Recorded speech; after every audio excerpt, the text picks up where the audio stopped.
Boyfriend of 3 years cheated. I want to believe it was a one-time thing and forgive him and enjoy our vacation, but don't know how. I, a 30-year-old female, have been in a seemingly happy relationship for a little over 3 years. My boyfriend, a 32-year-old male, is wonderful. We have lived together for about 2 years, rarely ever argue. We have so much in common, and honestly, he is my best friend. I love him and know that I want to marry this man.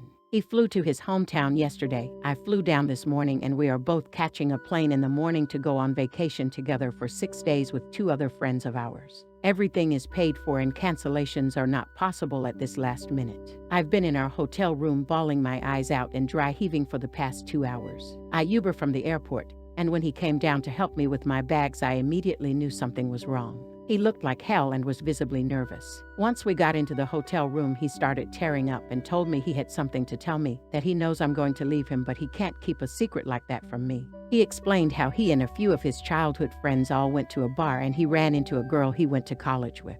They never had sex but did go on a few dates almost 7 years ago. She invited him and a group of other people back to her house where they all proceeded to get drunk and do cocaine all night and just catch up. Basically, he and the college friend ended up making love, and then she drove him to our hotel early this morning. He hasn't talked to her since and swears that it means absolutely nothing. He said she was not even attractive and that he was just fucked up. He says it was a big mistake and is begging for my forgiveness. A huge part of me wants to ask for every last detail, but I'm scared to know that there is potentially more to the story. I don't know. I want to forgive him and enjoy our time away, but I truly don't know how. Are there such occasions where you really can't help yourself and it really was a spur-of-the-moment mistake? Or is there something hidden beneath the surface and my happy relationship has been anything but this whole time? Update 1. After basically begging him, he told me the name of the girl and I reached out to her. I called her and put her on speaker so we all 3 could talk. Unfortunately, I'm learning the situation was much worse than the story originally told, and I will be on a flight home in a few hours. This other girl is not unattractive. The sex was not protected. He and her had been flirty the entire 3 hours before they finally had sex. Hand-holding, sitting on his lap, and making out a lot. He gave her oral sex and basically the sex lasted quite a while with various things being done. Not like the coked-out unpleasant quickie I was told about. I feel like I want to die. Update 2. First, I would just like to say thank you to everyone who has commented or messaged me. I appreciate all the kind messages, words of advice, and even some of the more harsher messages and comments. You guys have helped more than you could imagine. I flew home this morning, took a nap, packed some of my things, took our cat, and am staying with a friend for the 6 days he's away. He didn't want to go on the trip, but I insisted. I told him if he has ever loved me, to please give me the time and space I deserve. Unfortunately, our relationship is broken beyond repair. The reasoning behind why he cheated doesn't matter because the fact remains that he did. That in all of our time together I've never even considered or wondered about another man, and the first chance he got, he chose to have unsafe sex with someone else. I believe that he loves me and quite possibly is sorry. I don't, however, believe that he has any respect for me or our life together. I don't know that I'd ever forgive him or trust him again. No respect and no trust mean no relationship. We do have a shared life, so the ending of this relationship is not quite as easy as me packing and leaving and not looking back. We have shared accounts, both of our names on our lease, shared phone plans, and car insurance. Basically, the next few weeks are going to be rough. Update 3. I have no idea if anyone cares about the outcome of this situation, but it is almost cathartic to write it all down, so I'm doing it anyway. I finally have a calm moment to sit at my computer and compose a logical thought. Upon me returning home, he and I had very little communication at my request. I had originally planned to spend the week at my friend's home to process this life-altering event, but early this afternoon he texted me telling me he was home. Now, some people might think that shows a lot of effort on his part, that he's remorseful, and rather than enjoy his vacation he flew home to talk. Perhaps I would feel that way too, except I asked for space. I told him that if he had ever loved me he would give me time alone. He couldn't even give me that. I agreed to meet with him at our apartment to talk.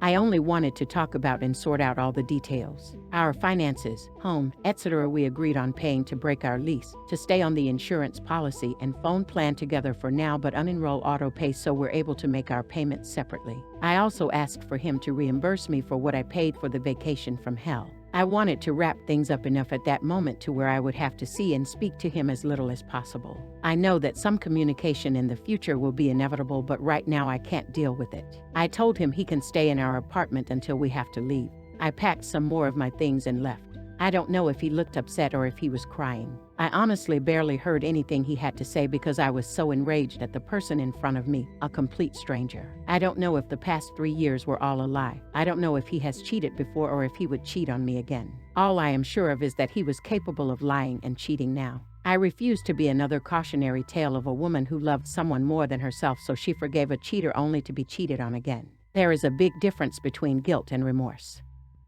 Update 4. Thank you to everyone that has commented or reached out after my last 2 posts. I first want to say that I am doing okay. Even after what I am going to say in this post, I'm okay. I am going to attempt to make this as brief as possible because I can't give this situation any more of my heart or energy, but it will most likely be long. Here we go. I am all moved out of the apartment and my things going into storage because I am still staying in my friend's home for the time being. This breakup has proved to be financially burdensome, but somehow money has managed to be the least stressful part of this ordeal. It turns out that I never knew the man I shared my life with for the past 3 years. My ex and I ended up having a conversation on the last day of us moving out. He seemed apologetic and sad and asked if we could talk. He said that he loves me, that he will always love me, and he wants us to stay together. He apologized and said he would stop bullshitting and no more lies. I didn't feel the need to have a conversation, but I did have just one question. I asked him why. I never could have imagined in a million years that he would tell me that the reason he cheated was that I miscarried 6 months ago. Especially because of how supportive and loving he was during that period in our lives, I felt blindsided and betrayed. He said that he knows that it was not my fault, that there was nothing I could have done differently, but it had caused him to resent me, that he was angry. He said he knew how this sounded, which is why he never talked to me about it. He didn't want to hurt me, I, of course, at this point felt sick. My heart hurt in ways I never knew possible. Even the death of my father did not hurt in ways his words and actions were hurting me. Here is this man that I have unconditionally loved and supported for over 3 years. I was his biggest cheerleader in life and encouraged him to be his own person and to still live his own life. I wanted him to be happy. We never went to bed mad at each other, we never called each other names, and we never not kissed each other goodnight or goodbye in the morning. Our relationship seemed great, and yet he's telling me for the last 6 months he has resented me, borderline hated me at times. He admitted to downloading Tinder and chatting with women over the last 6 months. He swore that it never became sexual up until the night he cheated, and that was only because they had a history. I have no clue if that is true. Honestly, I don't care whether or not it is. The cheating is minimal compared to the words he just spoke. We were both crying and I handed him my keys for him to turn in. I gave him a hug and told him that he needs therapy and that I never want to speak to or see him again. I have a therapy appointment next week and will start to work on healing. I am looking at potentially getting a loan so I can get out of anything left that we have shared. I also want to look into moving to a different city, but that is still up in the air. I have changed my phone number and blocked him everywhere. There was never a chance of him and I getting back together, and this just solidifies my decision. This will most likely be my last post on the subject, but I once again thank each and every one of you. Update 5. I thought my last update would really be the last, but a lot has happened in such a short amount of time. I figured I could close this chapter with a neat little bow. First, I want to say thank you to each and every person that commented or messaged from either post. The outpouring of love is more than I could ever have imagined receiving from strangers. I see so many posts on here with much worse stories, and I don't know what I did to deserve the love and support, but I am eternally grateful. Second, and finally, me and my ex have not talked. There is absolutely no way for him to reach me directly, as I ended up moving in with a different friend for the time being. He does not know about this. He still thinks I am at friend A's home and communicates with her if there is anything that needs to be said in regards to business matters. She does not allow him to talk about anything personal, and if he does, she does not pass it along. We have zero things connecting us at this point. In my last post, I talked about possibly moving cities, and well, that happened. I was offered a job I had been trying to get for quite some time, and the position finally opened up. I have been working from home for about a week, will work from home for another week, and then I move. Rhonda is probably not going to be too thrilled, but we have a vet appointment for some kitty meds to hopefully ease the transition. She's the top priority, always. I love my new job, I love my friends, and I love where my life is headed. I wish nothing bad for my ex and have no ill will toward him, and truly hope he can find peace in his life. Often what we lose is nothing compared to what we gain. It's just getting past our human ego and being able to see it. Thank you again from the bottom of my heart for coming along on this journey with me. I wish you all happiness and love in your lives. Now let's see what the community has to say. Opinion number 1 says, "Very proud of you, OP. Good on you for putting yourself first. You are headed in a great direction in life, and I really admire you for not letting your ex hold you back. Just remember there is someone out there for you who won't lie to you and hurt you, and you will be so much happier and better off in the long run. Sending you lots of hugs and good vibes because you are so much stronger than you think. Opinion number 2 says, thank you so much for taking the time to share this with the world.